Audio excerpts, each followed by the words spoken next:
Senior सहाफ़ी और तज़ियाकार सोहेल वड़ाइच के मुताबिक इसके सब मिलने वाले कहते हैं वो माजी के सब लोगों से मुख्तलिफ है। अखबार नवेसों की इस तक बराह रास्त रसाई नहीं है।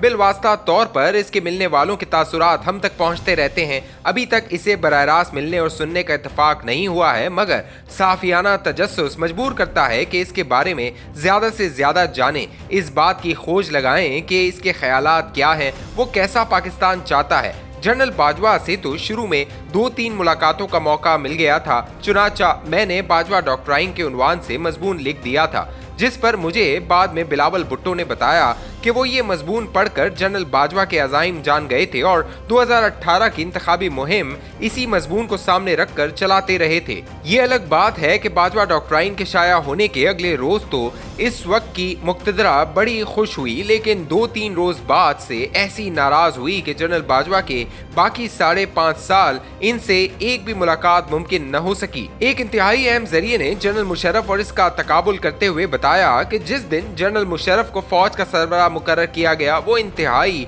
मशकूर व ममनून थे और बार बार वजीर आजम से पूछते थे मुझे कोई हुक्म दें। वजीर आजम ने इन्हें कहा कि सिर्फ एक बात का ख्याल रखें कि आप अपोजिशन से ना मिलें, क्योंकि जब फौजी सरबराह अपोजिशन से मिलता है तो हुकूमत गैर मुस्तहकम होना शुरू हो जाती है। जनरल मुशर्रफ ने सर झुकाकर वादा किया वो अपोजिशन से बिल्कुल नहीं मिलेंगे, मगर एक ही माह बाद खबर मिली कि वो पहले हामिद नासिर चट्ठा से मिले और फिर उन्होंने खुफिया तौर पर सियासी अपोजिशन से मिलना शुरू कर दिया। इसी जरिए ने बताया कि ये इसलिए मुख्तलिफ है कि जब सदर अलवी इसकी तकर्री के लिए इमरान खान के पास लाहौर आए तो सदर अलवी ने इसे फ़ोन किया और इत्तला दी कि इमरान खान ने आपकी तकर्री पर इत्तफाक किया है। फिर इसे मुबारकबाद दी और साथ ही कहा कि ये ले इमरान खान से बात करें। इसने फौरन कहा आप तो सदर पाकिस्तान हैं, आपसे बात हो सकती है, मैं किसी सियासतदान से बात नहीं करूंगा, मेरा मनसब इस बात की इजाज़त नहीं देता। इस जरिए ने बताया कि इस मिसाल से दोनों जर्नलों में फ़र्क वाज़े हो जाता है।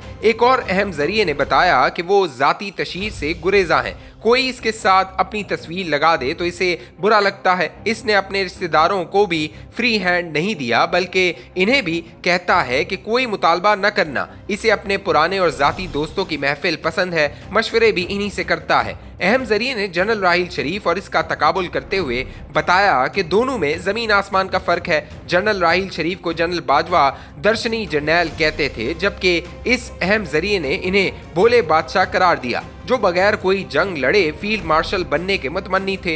इस दर्शनी जर्नैल ने एक बार तरंग में आकर मार्शल लॉ नाफिज करने का फैसला कर लिया। 111 ब्रिगेड को मार्चिंग ऑर्डर भी दे दिए। अभी तक 3 मुख्तलिफ जराए इस आज तक खुफिया रहने वाली खबर की तस्दीक कर चुके हैं। ये खबर सुनते ही 3 हाजिर सर्विस मेजर जनरल्स बोले बादशाह के पास पहुंचे और इसे मिन्नत समाजत और दलाइल से कायल करके उठे और कहा कि आप ये ऑर्डर वापस लें, जिस पर उन्होंने ये हुक्म वापस ले लिया। मुझे इस मेजर जनरल से भी मिलने का इत्तफाक हुआ जो बाद में लेफ्टिनेंट जनरल बन गए थे और इन 3 मेजर जनरलों में शामिल थे जिन्होंने जनरल राहिल शरीफ को मार्शल लॉ लगाने से रोका था। एक जरिए ने बताया दूसरी तरफ आज वाले का रवैया बिल्कुल मुख्तलिफ है। कई बार ऐसा हुआ कि इसके मुशीरों ने इसे कहा कि अब बहरान का इसके सिवा कोई हल नहीं कि या तो PCO लगाया जाए या फिर मार्शल लॉ नाफिज किया जाए, मगर इसने हर बार कहा है कि this is not an option, ये बिल्कुल ऑप्शन नहीं है।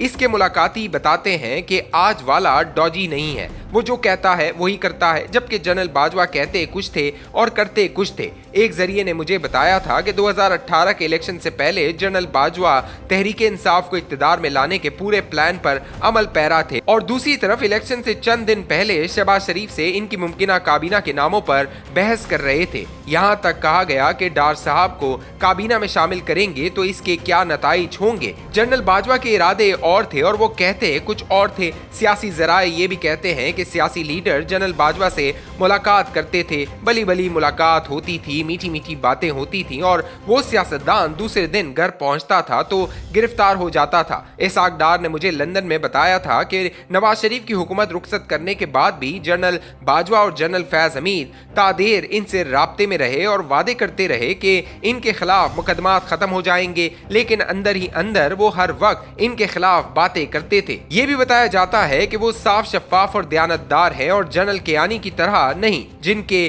भाइयों पर दौलत समेटने के इल्जामात लगते थे। ये भी कहा जा रहा है कि इनका फोकस मईशत को राह पर लाने और वो समझते हैं कि नवाज शरीफ की हुकूमत को हटाने की गलती से ही मईशत का जवाल शुरू हुआ। आखिर में माजी के तजर्बों की रोशनी में नाकदाना तबसरा भी जरूरी है। दयानतदारी के हवाले से जनरल याया खान की ये मिसाल दी जाती है कि इनके पास नई गाड़ी खरीदने के पैसे तक नहीं थे, उन्होंने कोई जायदाद नहीं बनाई, लेकिन उन्होंने हिर्से इक्तदार में मुल्क को 2 लाख होने दिया।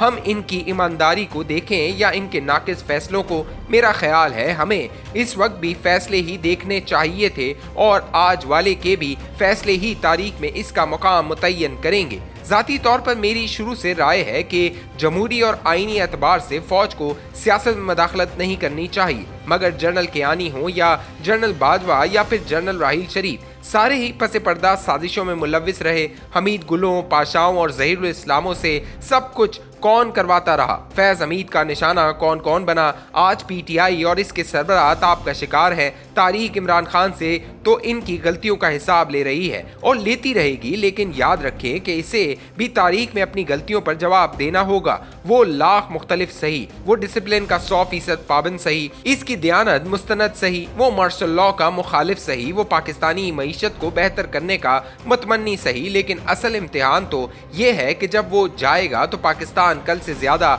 मुत्तहिद होगा या तकसीम शुदा? क्या जब वो रुखसत होगा तो पाकिस्तानी मईशत मजबूत होगी या पहले से खराब? और सबसे आखिरी बात कि क्या इसके मुखालिफ भी इसकी खिदमत का एतराफ़ करेंगे या नहीं?